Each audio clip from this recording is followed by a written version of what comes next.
Hey there, YouTube. I'm Jack, and this is Raw Tropical Living. Thanks for joining me today. Hope you're all having a beautiful week out there. Can't complain here in South Alabama. Got some rain yesterday, and as summers go, it hasn't been that terribly miserable this year, but summer's not over yet. Anyhow, today I want to talk about a raw food diet and gut health, our true health. Guys, if you're not already subscribed to the channel, please go down and hit that subscribe button now. Then click on the little bell and check send notifications so you'll stay subscribed to the channel. The idea for this video came from Monday. I was checking in on my podcast, and Rich Roll had this guy on there. I probably will say his name wrong. He's an MD too. Will Bulsiewicz. Bulsiewicz. And he's actually written this book, Fiber Fueled. I'll get to that in just a couple of minutes. But when it comes to the gut health, I remember one of the first books I read after I started following this lifestyle was Colon Health by Norman W. Walker. And it really, it was the first time I'd ever really heard people talk about the colon like that. And it really kind of opened my eyes because basically, our colon is our second brain. And some other fun facts, I learned this on the podcast the other day. Like I say, he was on Rich Roll podcast. I totally recommend that podcast. That's a great podcast. I don't watch it every week, or I don't listen to it every week. Sometimes he has guests of various subjects I'm not all that interested in, but he gets some really good stuff there. But yeah, it's our second brain. 80%. This one really, I wasn't aware of this one. I might have heard it before, but 80% of our immune system resides in our gut. Just think about that. How goes our gut, goes the rest of our health, because so much of our immune system is controlled down there. And this is more before, I'm not that familiar with it. Once again, totally healthy person as far as I know as of right now, coming into this lifestyle. So I haven't had to deal with, too many issues. So I haven't had to dig as deep as a lot of people say Amanda has. Amanda had Crohn's, and she's had skin issues. So she has a reason to dig. I just dig because I find something interesting. And also, too, I figure I can share it with other people. So what I really wanted to do is just kind of like share a couple of resources with you today. I was starting to take a bunch of notes, and I was going to get a much longer video going. And then I'm like, why? Why try to write a term paper? There's really good sources out there, and I'd prefer turning you on to those sources instead.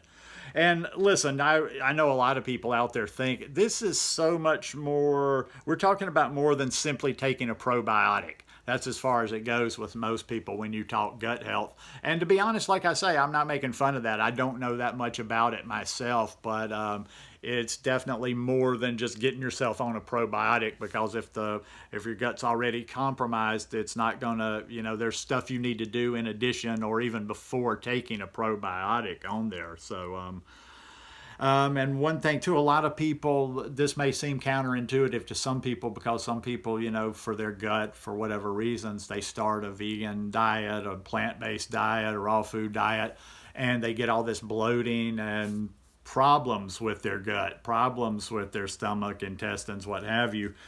And a lot of the times that's just getting used to the fiber. Ergo also too, the title of the book, Fiber Fueled. Now I've got one little piece. I did look up a couple of things that might give a short synopsis of what his lecture and his book is about. So I found one I thought I would read to you, and it's from a website called gutbliss.com. And the title of the piece is a plant-based diet good for my gut health? Is a plant-based diet good for my gut health? The resounding answer is yes. Multiple studies have shown that diet is a driving force in shaping our individual gut microbiota. I'm probably butchering that.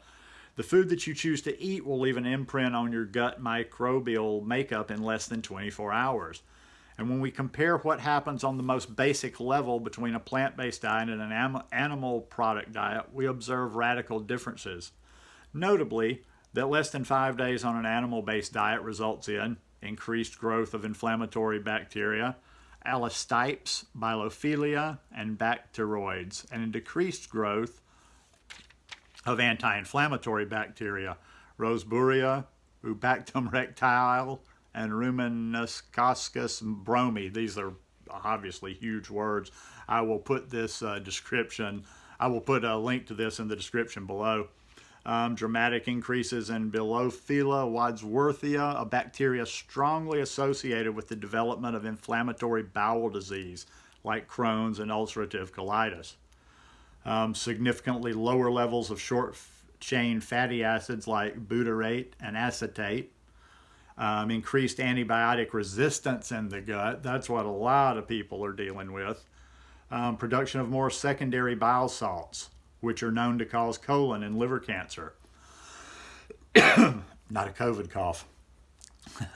None of the changes that occur with the animal-based diet are good for gut health. If anything, they suggest that a meat-heavy diet predisposes us to dysbiosis, which some refer to as leaky gut. How do we prevent dysbiosis? The answer also lies in the study above. Short-chain fatty acids like butyrate, acetate, and propionate have healing effects throughout our body. They strengthen the good gut microbes and weaken the inflammatory bad ones. They also close the holes in our colon that some call leaky gut, optimize our immune system, lower cholesterol, regulate blood sugar, protect us from killers like heart disease, stroke, and cancer, and even cross the blood-brain barrier to improve brain function. We want all those benefits, so where do we get them? There's only one way: prebiotic fiber.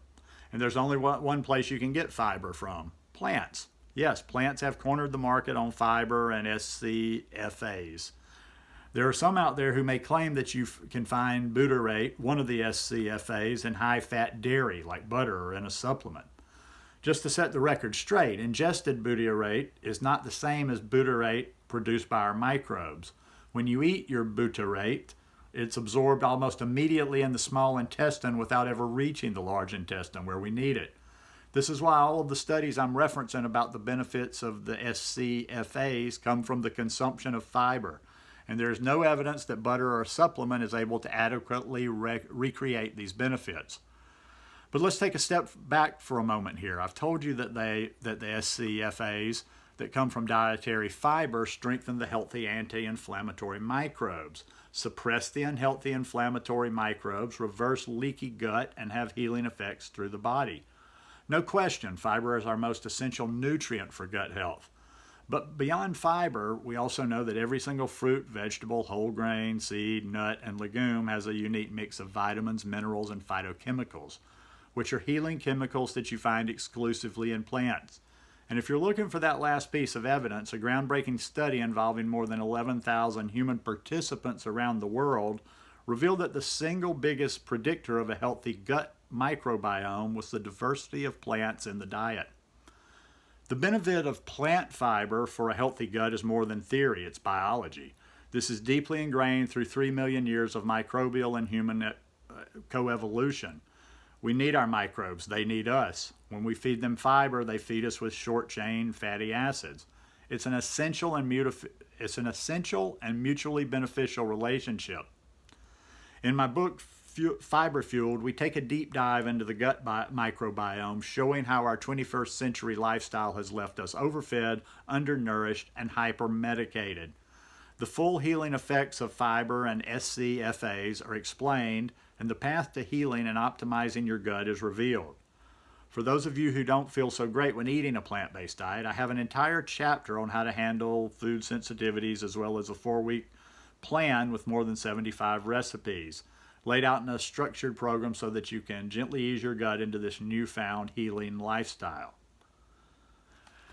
And there you go. Now, luckily, I had mentioned it. I mentioned this to Amanda's down in Orlando right now visiting family, and I mentioned this to her, this podcast the other day. Said, "Oh, you might find this interesting." She said, "Oh, I've got the book on my bookshelf, so I'm going to take advantage, and I'm going to try. I don't read that much anymore, but I'm going to try to dig in there because I'm really interested in this.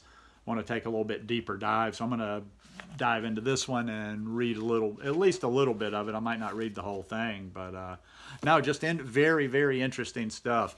And that's why I got into this lifestyle in the first place. It was always about the health. It was always about the immune system, strength. Since and I'm talking about when my health journey began before I was even vegan. For me, it all started with the immune system. How can I strengthen my immune system? How can I make my immune system stronger?